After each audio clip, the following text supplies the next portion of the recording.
kitties, welcome back to my channel. So today's video is going to be my June shout outs. So if you don't know what these videos are, these are pretty much like favorites, but the products that I'm showing you aren't necessarily like my overall favorites. They're just things that I have used consistently throughout the month that I want to bring some attention to because they have impressed me in some way, and I just enjoy them throughout the entire month.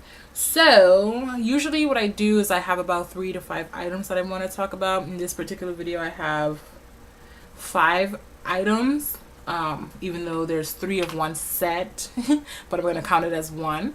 But yeah, so there's about 5 items that I'm going to talk to you about for, you know, things that I've been loving for all of June. So let's jump right into it. The first thing that I want to talk about are the Maybelline Bold lipsticks. The Loaded Bold lipsticks, these are just a really great release for Maybelline for the summer, especially because this summer it seems like a lot of people aren't exactly doing the bright pink, bright purple lip like we've done in previous years. We're still kind of on the grayish, burgundy, like those kind of somber lip colors that carried out from the fall. It seems as though we're still wearing them all summer. We are really following through with this 90s trend. And yeah, so they did the Bold collection. They brought out 20 shades varying from neutral to very wearable colors to some really like out there blue purple shades. And so 3 that I have to show you would be Gray Over It.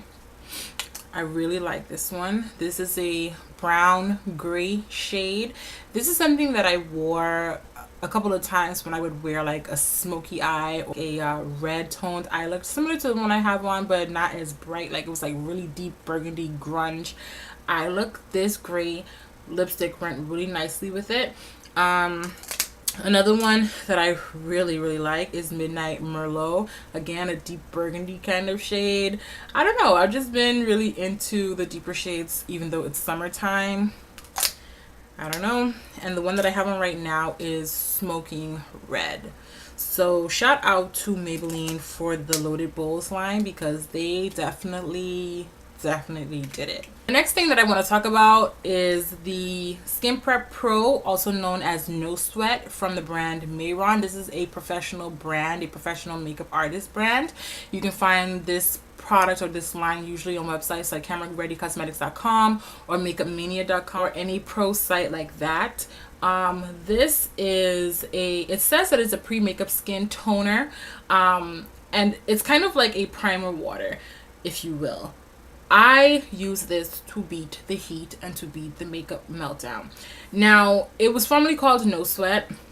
It doesn't really do much for me as far as stopping me from sweating, but what it does is it stops the sweat from breaking my makeup down. It stops the heat from breaking my makeup down. This is a product that people that do performances like theatrical shows, or they do like street carnivals, or any kind of anything where you're going to be like under high intensity, high heat, anything like that. This is a product that people use under their makeup. This is not something that I would recommend using every day because I do think that this can be a little bit harsh, but for those days when you know that you're going to need it, when you know that you are going to be in the sun for long hours, if you're going to be going to like street fairs and festivals, if you're going to be on stage performing, anything like that, I definitely recommend taking a cotton swab and just patting this evenly around your face. So days when I know that I'm going to be in the sun, I never leave home without putting this underneath my makeup.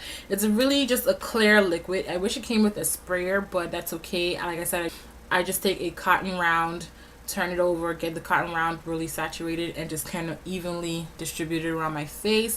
Now, I will tell you that this can be a difficult product to work with sometimes because I find that sometimes the more mattifying a foundation is, the more difficult it is to use with this. So this works really well with foundations that are like lightweight to medium coverage kind of foundations, because when you have a foundation that has, like, for example, the CoverGirl 3-in-1 foundation that is a full coverage foundation, it includes a primer and a concealer all built into the foundation. This and that, they kind of bump heads. They don't really get along all that well, but I find that if I use a buffing brush instead of like a beauty blender, I can get an even application. But if I use something like a beauty blender, it kind of comes off patchy. So you would have to try this out with several of your different foundations to see which one you like it with best. But I have definitely found a way to make it work with my heavy duty foundations where I can avoid the patchiness. So definitely recommend it. Love it. It is harsh on the face, so use it sparingly.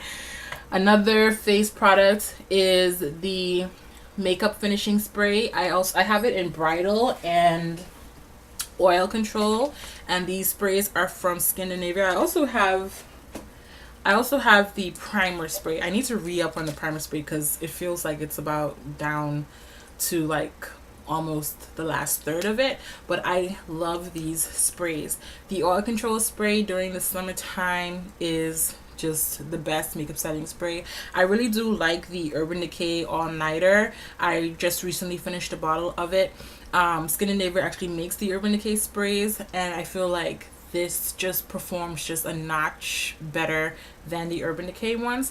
But this is the oil control. Definitely does a really great job at keeping oils at bay. And like I said, I am combo oily. This one here is bridal.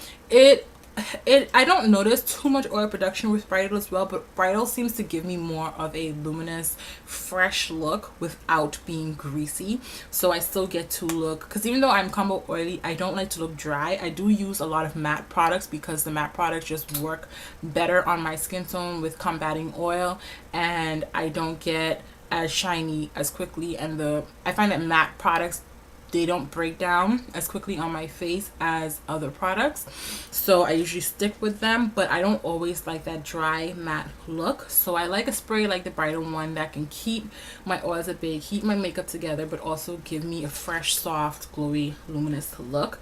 And this one is the primer spray. This is something that I like to use underneath makeup as well. So on days when I'm not using the Skin Prep Pro by Mayron, I will go in with the Scandinavia makeup primer spray, and yeah, I love it. I think the Scandinavia is considered a pro makeup item as well, but I don't know. Another pro makeup item is the Ben 9 Neutral Set Colorless Face Powder. I use this I used it today on my under eyes, my forehead, my chin, my nose, basically the highlighting areas. I've been using this loose powder a lot lately because I just haven't been wanting to add any extra color to my face. Usually I use like an orange toned powder like Topaz or Sienna. I usually use these to add a little bit more warmth to my face. But now that it's like midsummer, I definitely have my summer color.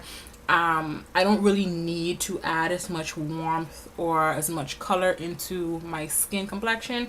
I still do use these. I'm just not as heavy-handed with them right now the way I would be like when it's winter. So I've been going more towards this one because it does not leave any color, any trace, anything on the face. It just sets the product as is. So I'll go ahead and I'll put my foundation on, I'll put my concealer on, and then all I would do is set with this.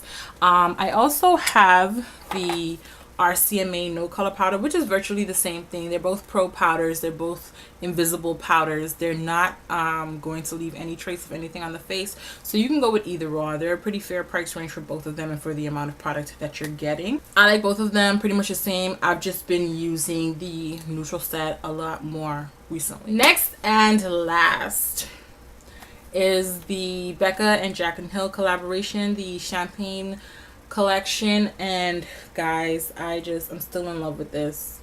I ended up returning the eye palette because of the controversy surrounding it, and just knowing that, you know, the eye palette was $40, and just knowing that the quality in the palette, even though mine were pigmented, I didn't have any problem with my palette.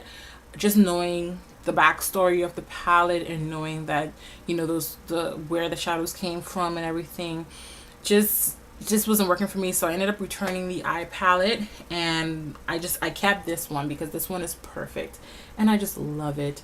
You have Champagne Pop and Prosecco Pop, and then you have the 3 blushes here, and I've just been using this and loving it all month. And yeah, guys, I think that this is a great palette. I still see it in stores. So if you are contemplating getting it, if you are humming and humming about it in your mind, whether you want to take the plunge or not, I would say, you know, if it was me, I would say yeah. I would say get it, because it's a beautiful palette, and I'm glad that I have mine. And I know that if I didn't get it, I would, and if I didn't get it and it sold out, I would probably miss it, and I would really, you know, probably regret not purchasing it, because it is a beautiful palette. It performs well on the skin, and I would just say get it. All right, so that is it. I hope you guys enjoyed this video. All links and everything will be in the description. Feel free to leave a comment down below. Go ahead and give this video a thumbs up if you liked it, and subscribe to my channel because you know that you want to. Thank you guys again for watching this video, and I will talk to you in another one. Bye.